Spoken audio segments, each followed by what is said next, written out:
नमस्कार दोस्तों, मेरा नाम जयप्रकाश शर्मा है। आत्रेय ब्रदर्स चैनल में आपका हार्दिक स्वागत है। दोस्तों, आज ज्योतिष के अंदर हम मेष लग्न की कुंडली के बारे में चर्चा करने जा रहे हैं कि मेष लग्न की कुंडली, जो ये कुंडली आपको दिख रही है, ये मेष लग्न की है।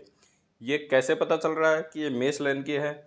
तो आप अपनी कोई भी कुंडली खोलोगे सॉफ्टवेयर से, तो इस तरीके का एक लग्न चार्ट दिखेगा।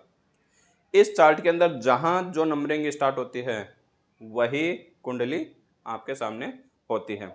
अब जैसे यहाँ एक नंबर स्टार्ट है तो इसका मतलब है कि मेष लग्न की कुंडली है। एक नंबर जो राशि है वो कौन सी राशि है? मेष राशि है। और यहाँ मैंने लिखा है मेष लग्न की कुंडली, यानी ये जो कुंडली है ये मेष लग्न की है। आज इस वीडियो के जरिए हम देखेंगे कि मेष लग्न कुंडली के अंदर कौन से अच्छे ग्रह हैं और कौन से गलत ग्रह हैं, कौन से ग्रह से हमें अच्छे परिणाम देखने को मिलते हैं और कौन से ग्रह हमें गलत रिजल्ट देने पर बाध्य होते हैं। दोस्तों, वैसे 9 ग्रह होते हैं कुंडली में। 9 के 9 ग्रह ही अच्छे भी होते हैं और 9 के 9 ग्रह ही गलत भी होते हैं। डिपेंड है कि वो किस सिचुएशन में बैठे हैं। अब जैसे कि इस लग्न कुंडली में हमें ये देखना है कि हमारे कौन से अच्छे ग्रह हैं। अच्छे ग्रह को बोलते हैं योग कारक ग्रह, जो अच्छे अच्छे योग बनाते हैं। और जो गलत ग्रह होते हैं उनको बोलते हैं मारक ग्रह, जो हमें नुकसान पहुंचाते हैं। जिनकी दशा अंतर्दशा चलती है तो हमें सिर्फ परेशानी ही मिलती है। तो ऐसे कंडीशन में हम कैसे निकालें? तो दोस्तों, सबसे पहले तो आपको ये देखना है देव ग्रह और दानव ग्रह में कौन कौन से ग्रह होते हैं। क्योंकि जो देव ग्रह होते हैं वो उनके साथ में मिलके कोई भी ग्रह होगा देवताओं के, वो सारे अच्छे परिणाम देंगे। और अगर उनके साथ अगर कोई मारक ग्रह बैठ गया या मारक ग्रह की दृष्टि पड़ रही है या कुंडली में, जैसे हम विश्लेषण अभी करेंगे, तो उस कंडीशन में मारक ग्रह हमेशा नेगेटिव, दानव ग्रह हमेशा गलत परिणाम देखने को मिलता है।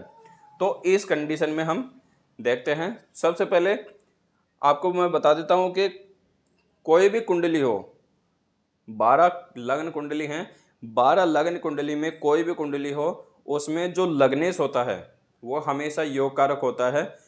बहुत के जैसे गहराई में हम देखेंगे तो बात अलग है कि लग्नेश, जो इस कुंडली का लग्नेश है, कहीं नीच का हो गया तो वो अलग सिचुएशन बनती है। लेकिन जो बेसिक कंसेप्ट है, बेसिक कंसेप्ट में इस तरीके से, तो उसमें कोई भी 12 जो राशियां हैं उनके जो 12 लग्नेश हैं वो हमेशा अपनी कुंडली में योग कारक ही परिणाम देते हैं, यानी अच्छे परिणाम ही देते हैं। क्यों? क्योंकि वो उस कुंडली के मालिक होते हैं। तो अगर आपके पास, आप किसी भी चीज़ के मालिक हैं तो आप उसके बारे में देख रेख जरूर करोगे, उसको कभी गलत नुकसान नहीं पहुंचाओगे। तो वही चीज़ है कि हमारे जो कुंडली के जो लग्नेश है वो हमेशा उस कुंडली में कभी गलत प्रभाव नहीं डालेगा। तो सबसे पहले यहाँ देखते हैं कौन सी योग कारक है और कौन से मारक ग्रह हैं। तो सबसे पहले बात करते हैं मेष लग्न का जो स्वामी है, मेष राशि का जो स्वामी है वो कौन है? मंगल देव। मंगल देव इस लग्नेश का लग्नेश है, लग्न कुंडली का लग्नेश है, तो वो यहाँ अच्छे परिणाम देगा। यानी बात करें, मंगल देव इस कुंडली में हमेशा अच्छे परिणाम देंगे। डिपेंड है सिचुएशन पे। अगर कहीं नीच के हो गए तो वहाँ थोड़े से परिणाम आपको गलत देखने को मिल सकते हैं। फिर बात करते हैं कि इस लग्नेश का ये 2 नंबर राशि का जो स्वामी है, क्या ये मित्र है? यहीं से मारक और योगकारक ग्रह का निर्माण होता है। तो यहाँ मेष राशि है, मेष राशि का स्वामी कौन है? मंगल देव। और यहाँ वृष राशि है, वृषभ राशि है, इसका स्वामी कौन है? शुक्रदेव। दोनों एंटिक पार्टी हैं, दोनों के बीच में कोई मित्रता नहीं है। तो यहाँ शुक्रदेव क्या हो गए? मारक ग्रह। यहाँ शुक्रदेव क्या है? मारक है।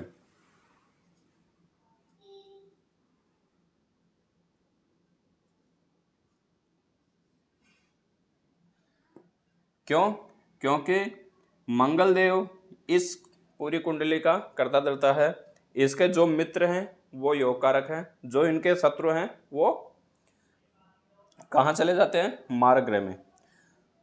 जो शत्रु राशि है, जो दानव राशि है, उनमें भी योग कारक निर्माण होता है। वो कैसे होगा अभी देखेंगे।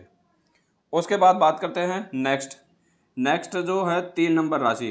3 नंबर राशि मिथुन राशि। मिथुन राशि का जो लगने स्वामी है वो कौन है, बुध देव। अब यहाँ आपको कैलकुलेशन थोड़ी सी गहराई में देखनी है। 3 नंबर राशि का स्वामी कौन है, बुध देव। बुध देव और मंगल देव के बीच में एंटिक पार्टी है, दोनों के बीच में कोई मित्रता नहीं है।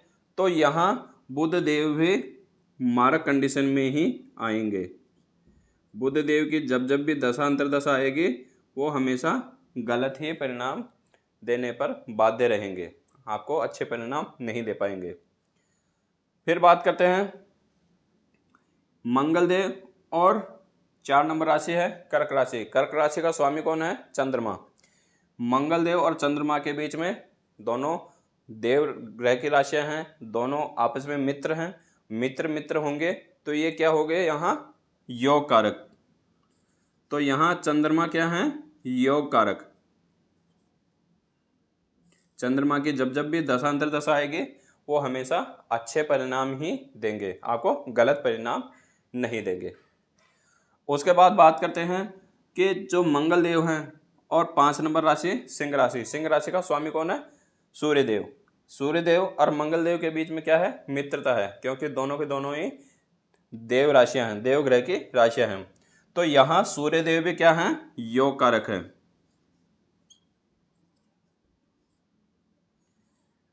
यहाँ सूर्य भी क्या है, योग कारक हैं। फिर बात करते हैं मंगल देव और यहाँ 6 नंबर राशि कन्या राशि। कन्या राशि का स्वामी कौन है, बुध देव। बुध देव ऑलरेडी यहाँ क्या है, मारक है। क्यों, एक तो बुध देव की राशि ये है जो पराक्रम के भाव में बैठी है, दूसरी कहाँ बैठी है, शत्रुओं के भाव में। पहली तो ये दोनों आपस में मित्र नहीं है, दूसरी चीज यहाँ एक राशि कहाँ बैठी है, त्रिक भाव में। त्रिक भाव में राशि बैठते ही वह मारक कंडीशन में हो जाती है, भले वो मित्र ग्रह हो या शत्रु ग्रह हो, देव ग्रह हो या दानव ग्रह हो। तो यहाँ बुध देव ऑलरेडी हमने क्या लिख रखा है, मारक कंडीशन में। बात करते हैं 7 नंबर राशि तुला राशि। तुला राशि का स्वामी कौन है, शुक्रदेव। शुक्रदेव भी ऑलरेडी यहाँ मारक कंडीशन में हमने देख रखा है, क्योंकि दोनों एंटिक पार्टी है, दोनों शत्रु हैं। तो यहाँ क्या हो गया, किस कंडीशन में पहुंच गए, मारक कंडीशन में। अगर यहाँ ये राशि इस जगह आ जाती या यहाँ आ जाती ना, तो यहाँ शुक्रदेव हो जाते सम कैटेगरी में, सही के साथ गलत और गलत के साथ गलत परिणाम देने वाले हो जाते हैं। तो यहाँ बुधदेव भी ऑलरेडी गलत परिणाम देखने को मिलेगा, शुक्रदेव का भी गलत परिणाम देखने को मिलेगा। फिर बात करते हैं 8 नंबर राशि वृश्चिक राशि। वृश्चिक राशि का स्वामी कौन है, मंगल देव, यानी स्वयं बैठे हैं। आपको मैं फिर बता रहा हूँ कि अगर आपका लग्नेश कहीं पे भी बैठा हो नीच के अलावा, और लग्नेश हमेशा योग कारक होता है, तो यहाँ लग्नेश योग कारक में है, तो हमने योग कारक में ही लिख रखा है। फिर बात करते हैं 9 नंबर राशि। 9 नंबर राशि धनु राशि है। धनु राशि का स्वामी कौन है, गुरुदेव। ठीक, गुरुदेव इस कुंडली में अच्छे परिणाम देने वाले हैं, क्योंकि अब यहाँ आपको मेन चीज समझने को है, 1, 2 और 3, 6, 8 और 12 ये त्रिक भाव होते हैं। ठीक, ये त्रिक भाव होते हैं और इनमें ज़्यादातर जो भी ग्रह होते हैं वो मारक कंडीशन में पहुंच जाते हैं। ठीक, लेकिन अगर यहाँ चंद्रमा बैठते या सूर्य बैठते तो दोनों के बीच में मित्रता है, लेकिन वो किस कंडीशन में पहुंच जाते, मारक कंडीशन में। लेकिन यहाँ गुरुदेव हैं, गुरुदेव यहाँ योग कारक में क्यों हैं, सबसे पहले यही चीज़ जानेंगे। पहली चीज़ कि मंगल देव और गुरुदेव दोनों के बीच में मित्रता है। ठीक, उसके बाद मंगल देव के, और ये तो मित्रता हो गई, उसके बाद गुरुदेव को एक तो मिल गया कौन सा घर, बहुत अच्छा घर, त्रिकोण का घर मिल गया।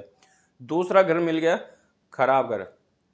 ठीक, तो त्रिकोण का घर मिलने के वजह से यहाँ गुरुदेव योग कारक का काम करेंगे। यहाँ गुरुदेव को कौन सा ग्रह मिले, कौन सा कारक मिलेगा, योग कारक। क्यों, क्योंकि गुरुदेव त्रिकोण भाव में हैं, भाग्य के स्थान पे हैं। तो यहाँ गुरुदेव अच्छे हैं, भले यहाँ गलत होंगे तो वो यहाँ पे भी अच्छे ही परिणाम देंगे। तो यहाँ 9 नंबर राशि धनु राशि का स्वामी कौन है, गुरुदेव। तो गुरुदेव यहाँ योग कारक रिजल्ट देंगे।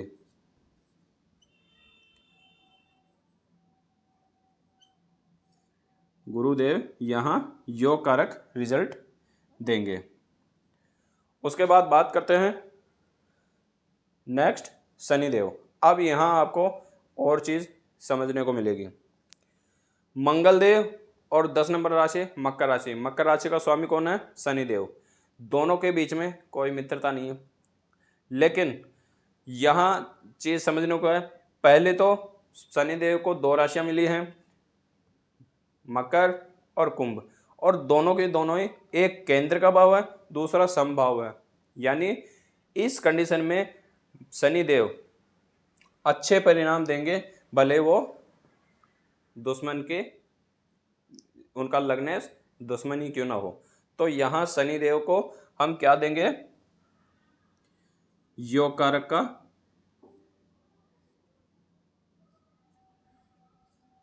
यहाँ शनिदेव क्या करेंगे, योग कारक रिजल्ट देंगे आपको। यहाँ शनिदेव की जब जब भी दशा अंतर्दशा आएगी वो हमेशा अच्छे ही परिणाम देंगे, क्योंकि शनिदेव यहाँ दोनों की दोनों जो राशियाँ हैं वो दोनों की दोनों राशियाँ सही जगह बैठे हैं। इस वजह से शनिदेव भले ही लग्नेश के दुश्मन हैं, लेकिन वो इस कुंडली में अच्छे परिणाम ही देने पर बाध्य रहेंगे। दोस्तों, अब इस लग्न कुंडली में हमने एक तो देखा लग्नेश कौन है, मंगलदेव। ठीक, अब इस लग्न कुंडली का इष्ट देव भी हमें देखना जरूरी है, क्योंकि इस लग्न कुंडली के जो इष्ट देव हैं, जिसके भी ये लग्न कुंडली है, उसका जो इष्ट देव है, अगर वो इष्ट देव की शरण ले लेता है, उनकी पूजा अर्चना रोज करता है, तो उसके लाइफ में जब जब भी शुक्र और बुध की दशांतरदशा आएगी तो उसे गलत परिणाम देखने को नहीं मिलेंगे। तो यहाँ इस लग्न कुंडली के जो इष्ट देव हैं 1 2 3 4 5, 5 का मतलब सूर्य देव। अगर सूर्य देव की उपासना करेगा व्यक्ति,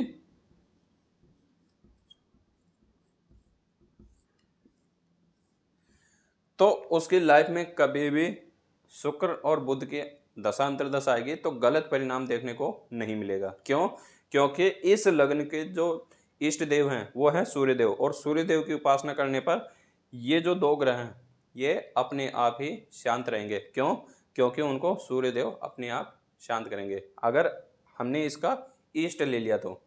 ठीक दोस्तों, ये कुंडली मैंने आपको बहुत गहराई से समझाई है, जिससे कि आपको इजीली समझ में आ जाए कि मेष लग्न की कुंडली में कौन से योग कारक ग्रह हैं, कौन से मारक ग्रह हैं। नेक्स्ट हम 2 नंबर राशि वृष राशि के बारे में वीडियो बनाएंगे। अगर इस वीडियो में आपको कोई भी कन्फ्यूजन है तो आप कमेंट के जरिए मेरे को ज़रूर बताएं, और वीडियो अच्छी लगी है तो लाइक शेयर सब्सक्राइब करें, और चैनल को इतना शेयर कर दें, इस वीडियो को इतना शेयर कर दें कि हर कोई इस लग्न वाले, मेष लग्न वाले, तो वो अपने बारे में स्वयं से जान सकता है।